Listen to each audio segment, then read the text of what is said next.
course, earlier on in the show, I promised that we were going to have a great little interview lined up from Late City Edition. Do I need to introduce this band? I think I will. They're together about a year, and they started to have a little buzz created, and that buzz, it's like that band have shifted gear now, and that buzz has got louder, and it's more people are just shouting about them. Mm-hmm. And I'm not sure if you've ever seen them live, but they are just amazing. So I think online we should have the lead singer Alan Richardson online. How you doing? Hi, how you doing? It's great to have you. We had a little technical difficulty there trying to get hold of you, but we're lucky enough to have you. So Yeah, no worries.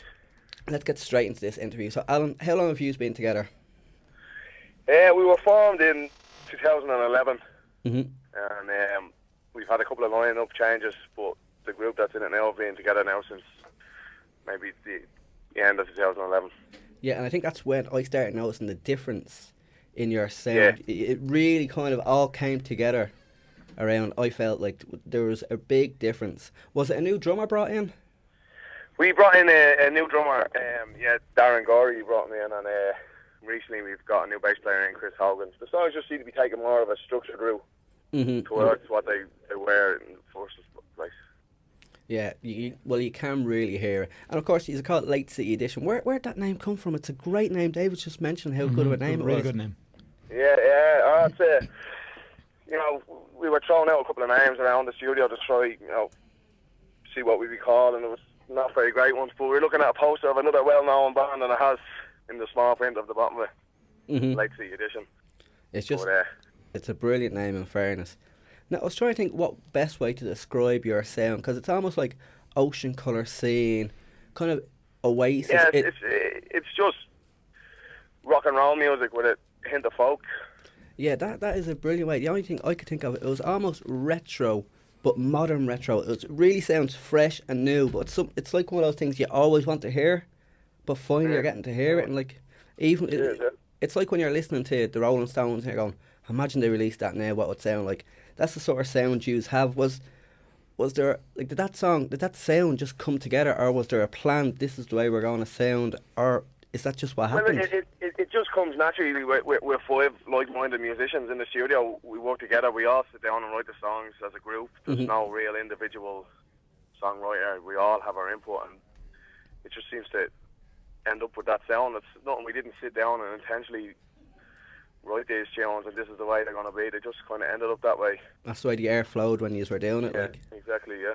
And what upcoming gigs, because I've seen you before, and I will recommend you to anyone, you have to go see this band before they get too big and you have to start paying really, really high prices. What gigs have you got coming up now, though? We're playing on the 23rd of November in Kill Drought Lounge in Selbridge, and on December 1st in Sweeney's on Dane Street, under the Retro Revival Group.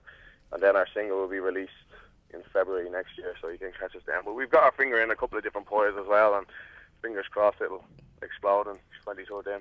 Well, I definitely think that you are, like, and there is, like, you are coming up at the same time with other bands that are coming up, but to me, you guys just have the sound, like, I know, like, Real Soul are coming up at the same time as you, but you, to me, and I'm sure a lot of other people might agree, you just have that edge, the sound just sounds better.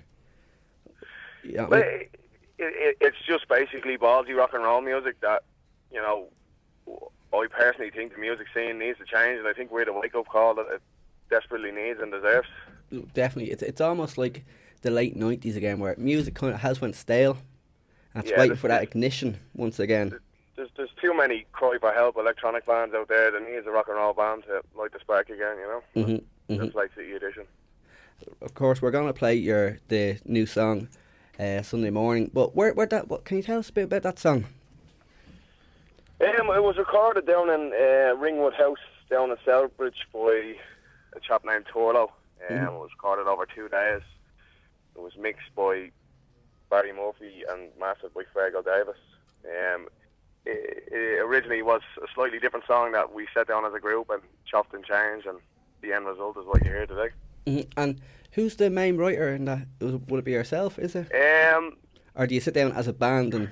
Well, the lyrics and maybe the couple of chords of the back line of it would have been myself, but as I said, as a band, we all sit down and give ideas. There's not one song that we have that I think any of us could say, I wrote that, because the drummer writes his own drum line, bass player does his own bass. There's there's not one person saying this is the way it has to be, which I think is why it works so well, because Yeah. everybody has a point of cross, you know. And it's probably also why the band works so well, because you are tight when you're live. There's no kind of dictator. It's probably because it's more unifying. When I see you live, honestly, that's what I get. Is our tight. There's no point, there's no point in being going in and telling other people to play this, that, and the other. At the end of the day, they know their instrument, and that's what comes across on the tracks. Mm-hmm. Now we're gonna go straight to your single right now. We're gonna give it its first airing. So Cheers. listen, thanks for taking the time to take our call and all. And anytime you want to come back on the show, we will fit in a slot for you. And Cheers. once again, we are a Facebook page. Where can people find you? It's facebook.com/Late City Edition. You can check out some of the tunes on SoundCloud and a couple of videos on YouTube as well. But as I said, the single will be released in February officially, so you'll be able to get that in hopefully local record shops and online as well. So iTunes if as you come to normal. the gigs, you'll be able to get at the gigs as well. Yeah, just give us the gigs again one more time in case people didn't catch it first. 23rd in the Kildrout Lodge in Selbridge and December 1st in Sweeney's on Down Street. That's great. Listen, thanks for taking the call. Let's have a listen to that single. Cheers, thanks very much.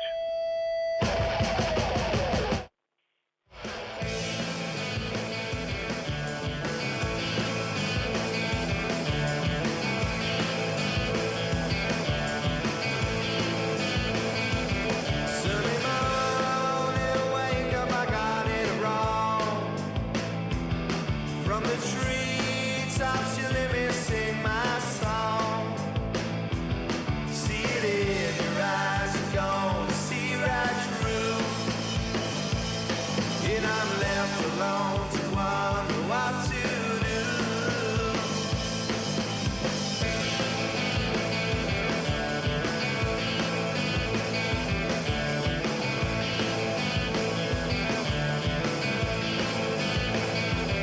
Close your eyes, try to leave it all behind. But you can't, 'cause it's all stuck in your mind.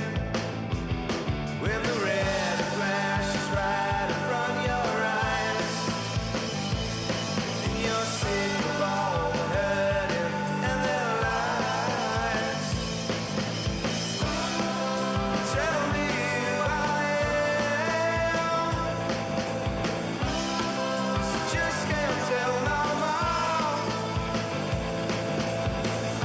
And when the lights go down, it's me and only me tonight. Tell me I'm okay.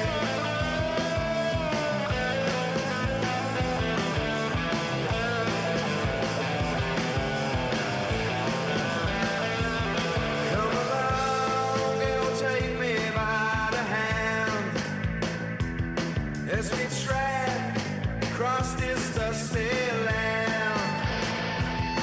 Feel it in my heart, you're gonna grow on me. When you love us so much, just let it be. Tell me who I am. Just can't tell no more. When the lights go down, it's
Well, that is Late City Edition, of course, Sunday morning. That's our first exclusive there.